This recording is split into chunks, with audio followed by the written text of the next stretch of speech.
वही फिराक की बातें, वही हिकायत वस्ल, नई किताब का एक एक वरक पुराना था। नमस्कार, मैं हूं राजीव और आप देख रहे हैं घूमता हुआ आईना। अब की बार 400 पार का नारा देते हुए मोदी चुनावी अखाड़े में उतर गए हैं, लेकिन इस बार के सियासी दंगल में उनके पास चलने के लिए कोई नया दांव नहीं है दोस्तों। हिंदुत्व, राष्ट्रवाद और विरोधी दलों को कोसने के घिसे पिटे दांव जो है, उसके सहारे नरेंद्र मोदी एनडीए के लिए 400 सीटों का इंतजाम कहां से कर पाएंगे, यह समझना मुश्किल है।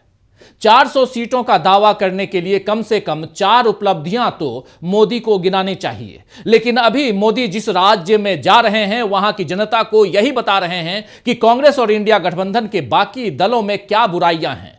तो क्या यह मान लेना चाहिए कि मोदी कांग्रेस और इंडिया को एक बड़ी चुनौती मान रहे हैं और इसीलिए अपने भाषणों में बीजेपी और अपनी सरकार के कामों से ज्यादा अपनी विरोधियों की खामियों को दिखा रहे हैं? दरअसल इस बार मोदी भीतर से डरे हुए हैं। इंडिया गठबंधन की बढ़ती ताकत, एनडीए में बीजेपी के साथियों का छिटकना, इलेक्टोरल बॉन्ड्स पर सुप्रीम कोर्ट का फैसला, चंडीगढ़ में बीजेपी की पोल का खुलना, उम्मीदवार तय करने से में पेश आ रही परेशानियां, छात्रों और किसानों की बढ़ती नाराजगी और मोदी समर्थित मीडिया के चेहरे से नकाब का उतरना, ऐसी कई बातें हैं दोस्तों जो मोदी को इस बात का एहसास करा चुका है कि इस बार बीजेपी को 200 सीटें भी नहीं मिल पाएंगी। ये 200 सीट अगर मिल भी गई तो बहुत बड़ी बात होगी। इंडिया गठबंधन की बढ़ती ताकत का एहसास तो मोदी को पहले से हो ही गया था, इसीलिए जैसे ही मौका मिला नीतीश कुमार को तोड़ने का काम बीजेपी ने किया। हालांकि इसके बाद तेजस्वी यादव की जन विश्वास यात्रा की सफलता ने बीजेपी को भीतर तक हिलाकर रख दिया है। इससे पहले बीजेपी और मोदी ने पहले राहुल गांधी को हल्के में लेने की कोशिश की थी। आपको याद होगा, राहुल गांधी की छवि खराब करने में 10 साल में करोड़ों रुपए सोशल मीडिया और दूसरे माध्यमों पर खर्च कर दिए गए, लेकिन फिर भी राहुल गांधी मोदी के सामने एक बड़ी चुनौती के तौर पर अब खड़े हुए हैं और अब बीजेपी ने अपनी गलती दोहराते हुए इंडिया गठबंधन को कमजोर समझकर उस पर वार किए, लेकिन यहां भी बीजेपी को मुंह की खानी पड़ी। चंडीगढ़, झारखंड और हिमाचल प्रदेश में सत्ता हथियाने की नाकाम कोशिशें इसकी मिसाल हैं। बीजेपी ने तीसरी बार सत्ता में आने के लिए पहले से जाल बिछाने शुरू कर दिए और दूसरे दलों में और गठबंधनों में फूट डालने का काम किया, लेकिन इसके बावजूद एनडीए में वाजपेयी काल की तरह विश्वास और एकता की कमी दिखी। एनडीए के ऊपर सबका साथ सबका विश्वास का नारा काम नहीं आया, क्योंकि एनडीए में फिलहाल बीजेपी के ऊपर बाकी दलों का न विश्वास दिख रहा है और न ही बीजेपी सबको साथ लेकर चलती हुई दिख रही है। इसीलिए जिन राज्यों में एनडीए की सरकारें हैं वहां भी बीजेपी को हार दिखाई दे रही है। बीजेपी को इस बार उम्मीदवार तय करने में भी पसीना आ रहा है। उसके सामने दुविधा है कि दूसरे दलों से तोड़कर लाए गए नेताओं को ज्यादा तवज्जो दे दें या अपने समर्थित कार्यकर्ताओं का ख्याल रखें। बीजेपी और एनडीए के बाकी दलों में सीट शेयरिंग यानी सीटों के बंटवारे भी एक बड़ी चुनौती है, जबकि इंडिया गठबंधन में एक एक करके राज्यवार सीट शेयरिंग फाइनल होती जा रही है। जम्मू कश्मीर से लेकर तमिलनाडु तक इंडिया गठबंधन में एकजुटता दिखाई दे रही है और वहीं बीजेपी में बिखराव दिख रहा है। तो आइए दोस्तों, आज आईने की नजर से पड़ताल करेंगे कि क्या बिखरी हुई बीजेपी सत्ता की बाजी समेट पाएगी? क्या 400 पार का नारा मोदी का एक और जुमला बनकर रह जाएगा? और यह भी देखेंगे कि मोदी को तीसरी बार सत्ता में आने से रोकने के लिए किस रणनीति पर काम कर रहा है इंडिया गठबंधन। लेकिन आगे बढ़ने से पहले देखते हैं राहुल गांधी का यह ट्वीट, जिसमें मोदी को राहुल ने स्पीड ब्रेकर बताया है। ट्वीट में राहुल ने लिखा है, यूपीए सरकार में तेजी से आगे बढ़ती भारत की अर्थव्यवस्था के लिए नरेंद्र मोदी स्पीड ब्रेकर बन गए हैं। कांग्रेस ने गरीबों को मजबूत कर विकास को गति दी, वहीं नरेंद्र मोदी चंद मित्रों के फायदे के लिए देश को खोखला कर रहे हैं। नीतियों में देशवासियों को आगे रखे बिना देश का विकास असंभव है। झूठे प्रचार के विपरीत आर्थिक मोर्चे पर भाजपा सरकार कांग्रेस के आसपास भी नहीं है। आंकड़े इस बात की गवाही दे रहे हैं। इस ट्वीट के साथ राहुल गांधी ने एक वीडियो शेयर किया है, जिसमें उन्होंने यूपीए के जनहित काल और बीजेपी के मित्र काल की तुलना की है और बताया है कि मोदी किस तरह झूठे आंकड़े पेश करते हैं। राहुल गांधी ने यूपीए काल में जीडीपी दर और मोदी राज की जीडीपी दर की तुलना की।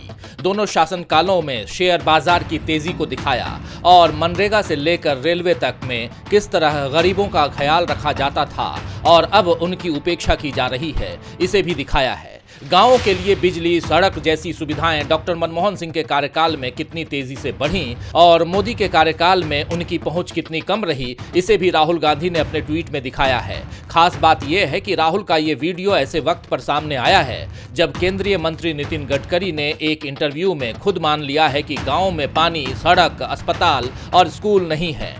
किसान और मजदूर दुखी हैं। गडकरी के इस बयान पर एक ट्वीट कांग्रेस ने किया था, लेकिन अब गडकरी ने कांग्रेस अध्यक्ष मल्लिकार्जुन खड़गे और पार्टी महासचिव जयराम रमेश को कानूनी नोटिस भेजा है। नितिन गडकरी का आरोप है कि कांग्रेस ने उनके एक इंटरव्यू से 19 सेकंड की क्लिप को तोड़ मरोड़ कर सोशल मीडिया पर शेयर किया है। उनका यह भी दावा है कि ये कुटिल कार्य सिर्फ उन्हें बदनाम करने और भ्रम फैलाने के उद्देश्य से किया गया है। तो चुनावी दंगल में इस कानूनी नोटिस को भेजने का असल मकसद क्या है, यह फिलहाल कहना मुश्किल है। हो सकता है कि गडकरी ने यह कानूनी नोटिस मोदी के सामने अपने अंक यानी अपना नंबर बढ़ाने के लिए भेजा है, या फिर इसके जरिए बीजेपी कांग्रेस को गलत साबित करना चाहती है। इरादे जो भी हो दोस्तों, कम से कम बीजेपी और गडकरी को यह तो याद आया ही होगा कि इतने वर्षों से राहुल गांधी के साथ बीजेपी की ट्रोल आर्मी यही खेल तो खेल रही है। उनके कितने भाषणों यानी राहुल गांधी के कितने भाषणों और बयानों को आधे अधूरे तरीके से बिना संदर्भों के पेश करती है और फिर राहुल गांधी का मजाक उड़ाती है।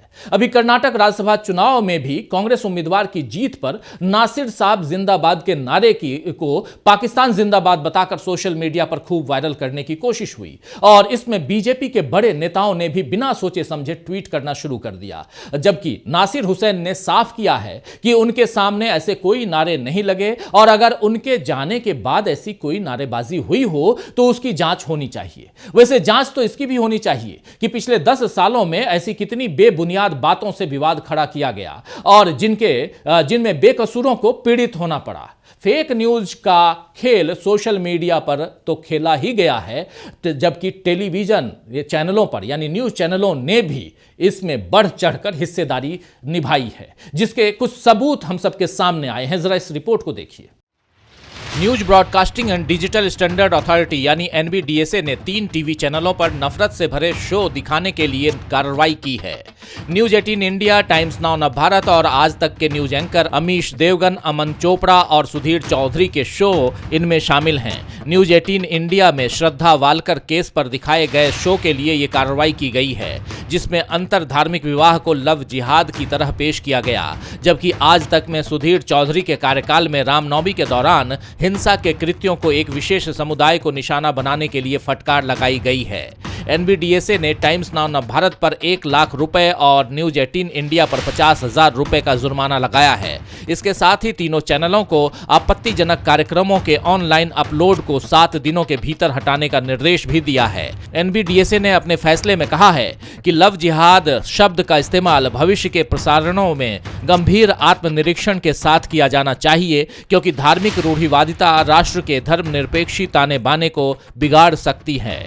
एनबीडीएसए का यह फैसला चुनाव के पहले बीजेपी के लिए बड़ा झटका है, क्योंकि इससे उन तमाम एंकर्स और न्यूज चैनलों की पोल खुल गई है जो पिछले 10 सालों में जरूरी मुद्दों को छोड़कर केवल हिंदू मुसलमान की बहस देश में तेज करते आए हैं। सुप्रीम कोर्ट भी चैनलों के जरिए बढ़ाई जाती इस नफरत पर चिंता जतला चुका है। एक मामले में 2022 में सुप्रीम कोर्ट के एक जज ने टिप्पणी की थी कि नफरत टीआरपी बढ़ाती है, मुनाफा बढ़ाती है। हालांकि इसके अलावा एक कड़वा सच ये भी है कि नफरत सियासत में भी मुनाफा करवाती है।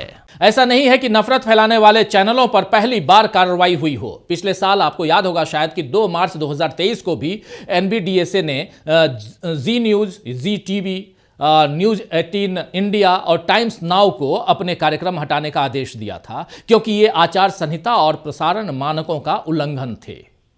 1 साल के बाद भी अगर फिर से उन्हीं चैनलों पर वैसी ही कार्रवाई करने की जरूरत पड़ रही है तो इसका मतलब साफ है कि चैनलों को इससे कोई फर्क नहीं पड़ रहा है। वे केवल बीजेपी की सुविधा के हिसाब से अपने कार्यक्रम बनाते जा रहे हैं, लेकिन राहुल गांधी ऐसे चैनलों की पोल अक्सर अपनी रैलियों और प्रेस कॉन्फ्रेंसेस में खोल देते हैं और इससे बीजेपी को काफी तकलीफ होती है। खैर, बीजेपी की तकलीफों की लिस्ट अब बढ़ते जा रही है, क्योंकि चुनाव नजदीक आ गए हैं और 400 पार का नारा देने वाले मोदी तमिलनाडु से लेकर पश्चिम बंगाल तक बौखलाए से दौरे कर रहे हैं। और आधी रात तक उम्मीदवारों के नाम पर मंथन कर रहे हैं ताकि बीजेपी की सीटें बढ़वा सकें। लेकिन मोदी की मेहनत इस बार जीत का फल बीजेपी को दे पाएगी, यह कहना बहुत मुश्किल है दोस्तों। अगले कुछ दिनों में चुनाव की घोषणा निर्वाचन आयोग कर सकता है, इसके कयास लगाए जा रहे हैं। इंडिया गठबंधन तो तेजी से सीट शेयरिंग को फाइनल करता जा रहा है, लेकिन एनडीए में अभी सब कुछ ठीक नहीं है। खासकर यूपी में इस बार की सारी सीटें जीतने का दावा बीजेपी को भारी पड़ सकता है, क्योंकि यहां अपना दल सुभासपा और रालोद जैसे सहयोगी अपना नुकसान देखकर पाला बदल सकते हैं। राम मंदिर का उद्घाटन और चौधरी चरण सिंह को भारत रत्न, इन दो दावों के जरिए सवर्णों और जाटों के वोट हासिल करने की कोशिश बीजेपी ने की है, मगर पेपर लीक और बेरोजगारी ये दो ऐसे मुद्दे हैं जिन पर छात्र और युवा दोनों की नाराजगी अब खुलकर दिखाई देने लगी है। इसके अलावा राहुल गांधी की भारत जोड़ो न्याय यात्रा और इसमें अखिलेश यादव के मिले साथ ने बीजेपी के लिए हालात कठिन कर दिए हैं। अखिलेश यादव ने बता भी दिया है कि वे 80 सीटों पर बीजेपी को हराने के लिए किस तरह तैयारी कर रहे हैं। आइए सुनते हैं अखिलेश यादव के इस बयान को। आने वाले समय में लोकतंत्र बचे, बाबा साहब भीमराव अम्बेडकर जी का संविधान बचे, जो रास्ता डॉक्टर राम मनोहर लोहिया जी ने दिखाया, नेताजी ने जो रास्ता संघर्ष से बनाया, और जो समाजवादी पार्टी इंडिया अलायंस के साथ साथ पीडीए परिवार को लगातार बढ़ाने की कोशिश में हमें पूरा भरोसा है कि आने वाले समय में भारतीय जनता पार्टी का उत्तर प्रदेश से सफाया होगा। 80 हराओ लोकतंत्र बचाओ का नारा लेकर के ये संगठन के लोग गांव-गांव जाएंगे। 80 हराओ लोकतंत्र बचाओ, इस नारे के साथ उत्तर प्रदेश में बीजेपी का सफाया करने की तैयारी समाजवादी पार्टी ने कर ली है। ऐसे में बीजेपी यहां कितनी सीटों पर टिक पाएगी, यह देखना दिलचस्प होगा। और यह भी देखना होगा कि उत्तर प्रदेश नहीं तो फिर किस राज्य में बीजेपी दिल्ली के लिए अपना रास्ता बनाती है, क्योंकि महाराष्ट्र में उसके सामने मुश्किल यह है कि वहां एनडीए का साथी बने एनसीपी और शिवसेना नेताओं का बीजेपी से टकराव होगा, क्योंकि एनसीपी और शिवसेना नेता अपने लोगों को टिकट देना चाहेंगे और बीजेपी अपने लोगों को टिकट देना चाहेगी। और यही समस्या हरियाणा में भी है। वहां सभी 10 सीटों पर बीजेपी ने लड़ने का फैसला लिया है और दुष्यंत चौटाला की जननायक जनता पार्टी ने जो है उसने पहले से धमकी देना शुरू कर दिया है। दरअसल जननायक जनता पार्टी के लिए कोई सीट बीजेपी नहीं छोड़ रही है। मध्य प्रदेश में तो इस बार बीजेपी के लिए समस्या और बढ़ गई है। इस बार ज्योतिरादित्य सिंधिया और उनके समर्थकों के साथ शिवराज सिंह चौहान का भी ख्याल बीजेपी को रखना था और वो रख दिया। बीजेपी ने शिवराज सिंह चौहान को भी मैदान में उतार दिया है और दूसरी तरफ ज्योतिरादित्य सिंधिया को भी मैदान में उतार दिया है। और इधर नए सीएम मोहन यादव और बीजेपी के पिछले सांसदों को भी खुश रखने की चुनौती बीजेपी के सामने थी, लेकिन 6 सांसदों को, जो पहली लिस्ट आई है उसमें से 6 सांसदों के टिकट बीजेपी ने काट दिए हैं। बिहार में भी बीजेपी के सामने यही मुश्किल खड़ी होनी है। अभी बीजेपी ने बिहार में अपने प्रत्याशियों की लिस्ट घोषित नहीं की है। एनडीए के नए साथी नीतीश कुमार का ख्याल बीजेपी को रखना होगा या फिर पुराने साथियों को बीजेपी देखे, यह भी देखना दिलचस्प होगा। इधर पूर्वोत्तर और दक्षिण भारत में तो बीजेपी की दाल गलने से रही। मणिपुर की घटना ने पूर्वोत्तर में बीजेपी का ग्राफ एकदम गिरा दिया है। अब तो लोगों ने यह भी देख लिया है कि मोदी पश्चिम बंगाल में संदेश खाली तक आ गए, वहां की महिलाओं के दर्द पर बात की, लेकिन मणिपुर नहीं जा सके। दक्षिण भारत में तमिलनाडु, कर्नाटक, केरल पहले ही बीजेपी की पहुंच से दूर हो चुके हैं और अब आंध्र प्रदेश और तेलंगाना में भी कांग्रेस का दम दिखने लगा है। इंडिया गठबंधन और कांग्रेस की चुनौती के सामने फिलहाल 400 सीटें जीतना एनडीए के लिए नामुमकिन लग रहा है। अब सवाल इस बात का है कि मोदी इस नामुमकिन को मुमकिन बनाएंगे या फिर गुफा में या समुद्र तल में जाकर ध्यान लगाने की तैयारी करेंगे। खैर, शायर इफ्तिखार आरिफ ने ठीक ही फरमाया है कि वही चिराग बुझा जिसकी लौ कयामत थी, वही चिराग बुझा जिसकी लौ कयामत थी, उसी पे ज़र्ब पड़ी जो शजर पुराना था। तो आज के लिए बस इतना ही। फिर मिलेंगे खबरों के नए आईने के साथ। तब तक देखते रहिए डीबी लाइव। नमस्कार।